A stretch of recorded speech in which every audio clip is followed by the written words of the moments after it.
berpancasila dalam kehidupan masyarakat menurut salah seorang warga Tanjung Selor yang juga merupakan seorang tokoh agama. Bagaimana ya pandangan terhadap Pancasila di masyarakat Tanjung Selor ini? Budaya Bapak, selamat malam. Saya mau terima kasih dulu sebelumnya Pak karena sudah bersedia menjadi narasumber kami. Karena ini adalah tugas dari sekolah dari Mapel PKN. Nah, kami di sini ingin bertanya tentang Pancasila dalam kehidupan bermasyarakat.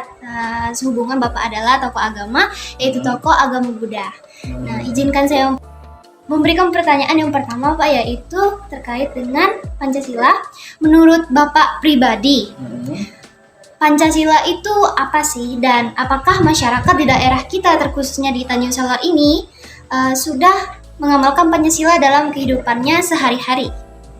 Oke, Pancasila. Jadi Pak Trimo sebagai salah satu tokoh dalam agama Buddha, kaitannya dengan pertanyaan apa sih Pancasila itu? Ya tentu Pancasila ini adalah dasar negara kita, di mana kehidupan bernegara, bermasyarakat kita yang merujuk kepada dasar negara ini. Nah, kaitannya tentang penerapan Pancasila dalam kehidupan sehari-hari di masyarakat Tanjung Selor, menurut Pak Trimo ini sangat baik dan mencerminkan kehidupan di masyarakat ini. Penerapan daripada Pancasila itu nampak sekali bagaimana kehidupan beragama, toleransi, rasa persaudaraan, kerjasama atau gotong royong itu nyata terasa di Tanjung Selor. Jadi masyarakat di Tanjung Selor ini sudah mengamalkan Pancasila dengan secara baik ya Pak? Iya, betul. Izinkan saya mempertanyakan pertanyaan kedua Bapak. Seperti yang kita semua ketahui, bahwa Pancasila pertama berbunyi ketuhanan yang Maha Esa. Menurut Bapak, apa yang dimaksud dengan bunyi Pancasila pertama tersebut?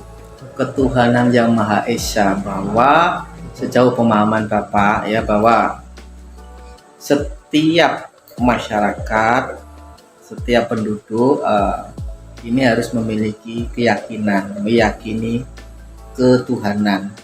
Tuhan itu sebagai yang maha adil, itu penerapannya ya hukum karma, kami bilang seperti itu ya. Jadi agama Buddha secara prinsip meyakini ketuhanan itu sendiri, manifestasi dari sila pertama ya. Gitu ya Pak. Yang ketiga, bagaimana pendapat Bapak mengenai berita yang menginformasikan bahwa ada kejadian beberapa tempat ibadah digusur, beberapa ibadah dibubarkan, dan bahkan ada beberapa tempat ibadah yang dihancurkan? Bagaimana tanggapan Bapak mengenai hal tersebut dan apa yang mungkin dapat Bapak lakukan? Menyimak berita yang berkembang, tidak jarang kita mendapati pemberitaan ada sekelompok orang melakukan ibadah dibubarkan, ada tempat ibadah karena alasan A, B, C sehingga itu dirobohkan dan seterusnya ya.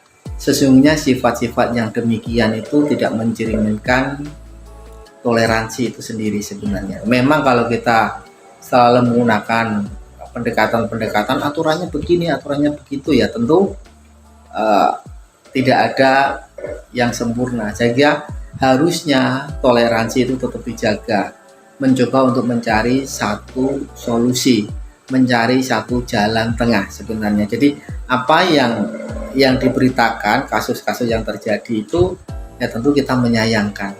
Kasihan orang yang dengan dilandasi keyakinan ingin melakukan satu ibadah lalu mendapatkan satu perlakuan yang demikian, itu kasihan sebenarnya. Ya, kita sebagai umat beragama yang meyakini keyakinan kita lalu mencoba mempraktekkan apa yang diajarkan oleh agama kita, melakukan tindakannya seperti itu sesungguhnya tidak mencerminkan ajaran agama. Ya. Oke, pertanyaan keempat Pak, saya bacakan ya. Apakah ada doa dan harapan serta saran dari Bapak sendiri untuk bagaimana masyarakat Tanjung Selor ataupun Indonesia ini dapat mengamalkan nilai-nilai Pancasila, terutama sila pertama, yaitu ketuhanan yang Maha Esa? Ya, kalau doa dan harapan saya ya semoga masyarakat Tanjung Selor ini apa yang sudah baik, toleransi, gotong royong, kerukunan ini terus kita jaga, syukur-syukur ini bisa dikembangkan dalam tindakan-tindakan nyata. Seperti kalian anak-anak muda, dengan istilahnya kita berangkat dari keyakinan yang berbeda, tetapi satu niatan toleransi, kita melakukan aksi nyata. Baik Pak, mungkin pertanyaan terakhir ya Pak. Tadi sudah di 4 pertanyaan berkaitan dengan sila 1 kan Pak. Pertanyaan terakhir ini, menurut Bapak sila yang paling utama selain sila 1 itu sila keberapa Pak? Sila yang paling utama sebenarnya kalau kita bicara dari 5 sila itu ya, sesungguhnya itu menjadi prinsip dasar sih sebenarnya. Ini seperti kait mengkait, satu mata rantai yang tidak bisa kita tempatkan. Ini yang paling utama dulu, yang ini tidak bisa sih sebenarnya. Ini satu lingkaran, satu hilang, putus dia. Tidak ada yang nomor 1. Artinya kalau nomor 1 memang ketuhanan, tetapi dalam praktek realitas ya, ini menjadi satu kesatuan ya. Terima kasih Bapak. Jadi kesimpulan yang dapat kami semua ambil pada hari ini yaitu Pancasila itu memang menjadi kebutuhan kita, Iya.